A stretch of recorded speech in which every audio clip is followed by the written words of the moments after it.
Hey guys, कैसे आप लोग। मैं शिखा और जैसे कि आपको पता है मैं जापान में रहती हूँ और यहाँ के कॉर्पोरेट कल्चर से बहुत ही हो चुकी हूँ। तो आज मैं आपको बताती हूँ ऐसे कॉर्पोरेट कल्चर शॉक जो मुझे यहाँ के लगे, जिन्हें सुन के आप कहोगे भैया हमें नहीं जाना जापान। तो बिना टाइम वेस्ट किए मुद्दे की बात करते हैं। Culture shock number 1, hand written resume. Japan में रिज्यूमे जो है वो हाथ से लिखा जाता है और ज़्यादातर नेटिव जापानीज़ कंपनीज़ में अभी भी हैंड रिटन रिज्यूमे ही मांगा जाता है। अगर आप टाइप करके रिज्यूमे दे देते हो तो उसे डिसरिस्पेक्टफुल मानते हैं लोग। वैसे अभी ये चीज़ें चेंज हो रही हैं बट स्टिल यहाँ पे पेपर वर्क बहुत ही ज़्यादा है जिससे फॉरेनर्स थोड़ा फ्रस्ट्रेट हो जाते हैं। बट स्टिल कुछ कंपनीज़ हैं जिसमें ये कल्चर चेंज हो गया है, बट अभी भी 50% कंपनीज ऐसी हैं जिसमें हैंड रिटन रिज्यूमे ही सबमिट करना पड़ता है। ये तो बिल्कुल ही अलग है इंडिया से। Culture shock number 2, wearing formals during work. हमारे यहाँ क्या होता है, अगर आप कुछ ऐसी पोजीशन पे हो कि आपको फॉर्मल ही पहनना है तो ऐसा होता है कि ठीक है चलो फॉर्मल पहन लिया, अदरवाइज नॉर्मली कुछ भी पहन के जा सकते हैं। इतना ज़्यादा हार्ड एंड फास्ट रूल नहीं है कि आपको फॉर्मल्स ही पहनना है, बट यहाँ पे फॉर्मल्स ही पहनना है।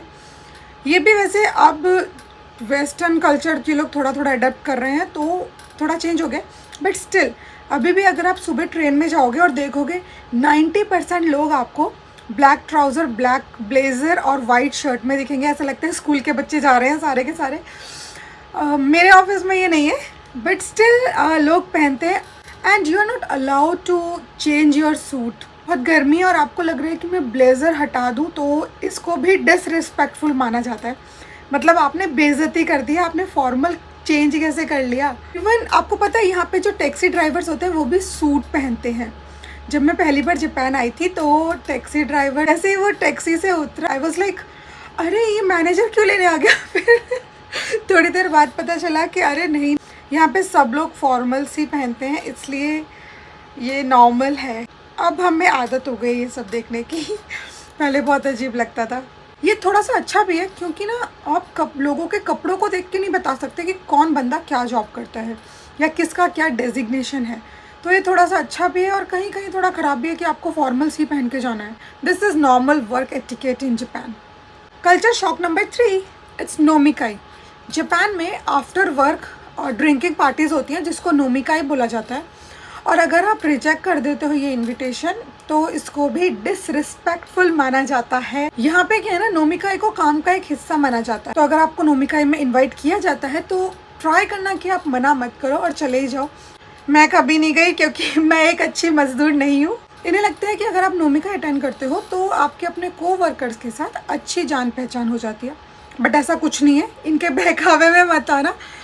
ये लोग पीने के बाद भूल जाते हैं और नेक्स्ट डे ऐसे रिएक्ट करते हैं जैसे आपको जानते ही नहीं है। हद से ज़्यादा प्रोफेशनल है, तो इसलिए थोड़ा हमें अच्छा लगता है। जैसे हमारे यहाँ क्या होता है, अगर आप कलीग्स हैं तो फैमिली को भी जानते हैं, कलीग से ज़्यादा ना धीरे धीरे फ्रेंड बन जाते हैं और एक दूसरे के सुख दुख में काम भी आते हैं। लेकिन यहाँ पे ऐसा नहीं है। अगर ऑफिस के बाद इनको नहीं पता कि भैया आपका कलीग जी रहा है, मर रहा है, कहाँ जा रहा है, कोई मतलब नहीं है, तो ये अच्छा नहीं लगता है। कल्चर शॉक नंबर 4, अर्ली और लेट वर्क। ये एक तो वर्क फ्रॉम होम ने वैसे ही हमारी आदत ख़राब कर दिया। यहाँ पे क्या है ना, हम जैसे लोग इसको अर्ली और लेट वर्क बोलते हैं बट जापानीज लोग इसको ऑन टाइम बोलते हैं। लाइक आपका ऑफिस टाइम 9 बजे का है, आप 8:30 पहुँच गए हो या आप 8 बजे पहुँच गए हो, you are on time. But अगर आपका ऑफिस 5:30 बजे ख़त्म हो रहा है और आप 7 बजे निकल रहे हो तो आप जल्दी क्यों जा रहे हो।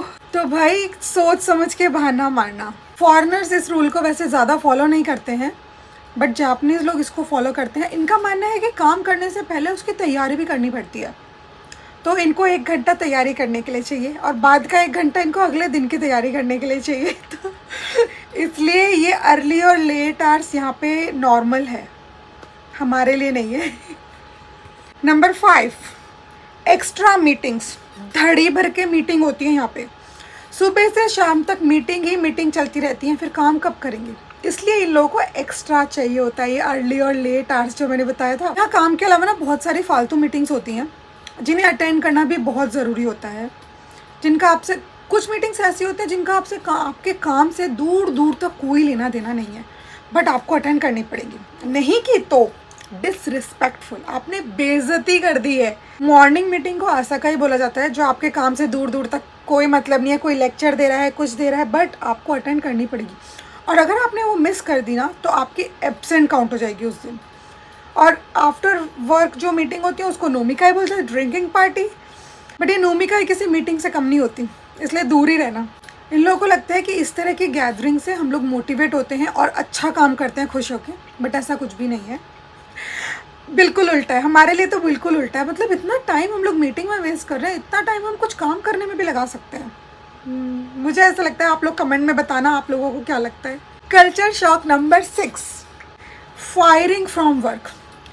ये मुझे बहुत अच्छा लगता है। यहाँ पे क्या, अगर आपको काम नहीं आता है तो कंपनी आपको फायर नहीं करती है, आपको बैठा के बच्चे की तरह काम सिखाई। Because firing is illegal in Japan. अगर कोई बहुत ही बड़ा रीज़न है कि आपने मतलब कुछ क्राइम ही कर दिया है तो ही आपको फायर किया जाता है। लेकिन अगर आपको काम नहीं आता तो ये लोग काम से रिलेटेड कभी भी कुछ भी ऐसा नहीं होगा कि ये लोग आपको फायर करेंगे। आप 50 बार पूछ लो इनसे, ये लोग फ्रस्ट्रेट नहीं होते हैं। मतलब मुझसे तो तारा 2 बार कुछ पूछ लेते मेरा दिमाग खराब हो जाता है, लेकिन मैं अपने मैनेजर से एक ही क्वेश्चन 10 बार पूछती हूँ, मुझे समझ ही नहीं आता है ना।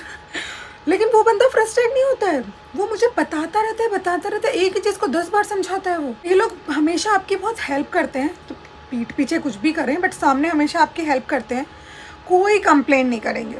ऐसे भी आपको पता होगा यहाँ पे ना जापान में लाइफ टाइम एम्प्लॉयमेंट का कॉन्सेप्ट है। तो यहाँ पे क्या होता है, कॉलेज से ही फ्रेशर हायर किए जाते हैं और वो लोग लाइफ टाइम जॉब कर सकते हैं एक ही कंपनी में। मतलब ये है कि यहाँ पे फायर करना इलीगल है और कंपनी को स्यू भी कर सकते हो अगर आपको किसी मेजर रीजन के अलावा किसी वजह से निकाल दिया गया। बहुत अच्छे लोग हैं यार, ये मेरा तो दिल ही जीत लिया इन लोगों ने। Culture shock number 7, over time. Over time is not over time. यहाँ पे अगर आप काम के 2 घंटे पहले, वर्किंग आवर्स से 2 घंटे पहले और 2 घंटे बाद तक काम कर रहे हो तो वो ओवर टाइम नहीं है, वो नॉर्मल वर्किंग आवर्स है। अगर उसके बाद आप 2 घंटे एक्स्ट्रा कर रहे हो तो उसको ओवर टाइम में काउंट किया जाएगा, बट उसके लिए भी आपको बहुत बड़ा रीज़न देना पड़ेगा कि आप क्यों ये ओवर टाइम आपने किया है। हाँ, वो ओवर टाइम जो होता है वो हमेशा पेड होता है और अच्छा, उसके लिए आपको अच्छा खासा अमाउंट मिलता है। वैसे जिस हिसाब से लोग काम करते हैं मुझे लगता नहीं है कि ओवर टाइम की ज़रूरत पड़नी चाहिए, बट स्टिल ये लोग ना बैठे रहते हैं ऑफिस में तो वो ओवर टाइम में काउंट होता रहता है। इस वजह से कंपनी को बहुत ज़्यादा अमाउंट इन्हें पे करना पड़ता है। इसलिए अब बहुत सारी कंपनीज़ में ना ओवर टाइम का एक बेंचमार्क सेट कर दिया है, आप इससे ज़्यादा ओवर टाइम नहीं कर सकते हो एक हफ्ते में। वो 40 घंटे है ओवर टाइम, अपने काम से अलग आप 40 घंटे ओवर टाइम कर रहे हो एक हफ्ते में, हमसे ना होगा।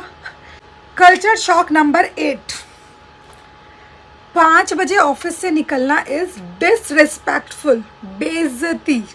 इसलिए मैं 4:30 निकल जाती हूँ। जोक्स अपार्ट, यहाँ पे क्या है कि जब तक आपका मैनेजर नहीं निकला है उससे पहले अगर आप निकल गए हो तो उसको डिसरिस्पेक्टफुल माना जाता है। आपको लोग कहेंगे कि आपने मैनेजर की बेइज्जती कर दी है। और ना, मैनेजर के बाद में निकलना is an unspoken rule, but ये बिल्कुल भी अच्छा नहीं है और फॉरेनर्स इसको फॉलो नहीं करते हैं, बट जापानीज़ लोग इसको फॉलो करते हैं। ये लोग कोशिश करते हैं कि हम लोग इसको फॉलो करें। इसका रीज़न किसी को नहीं पता क्यों चला आ रहा है, बस पहले से चला आ रहा है तो चला ही आ रहा है। बट अब धीरे धीरे ये चीज़ भी कम होने लगी क्योंकि फॉरेनर्स को देख के कुछ सीख रहे हैं और टाइम से ऑफिस से निकल जाते हैं। Work life balance. तो ये तो थे जापान के ऑफिस के कुछ ऐसे शौक जो फॉरेनर्स को हैरान कर देते हैं। अगर आपके ऑफिस में भी कुछ ऐसा है तो कमेंट में ज़रूर बताना।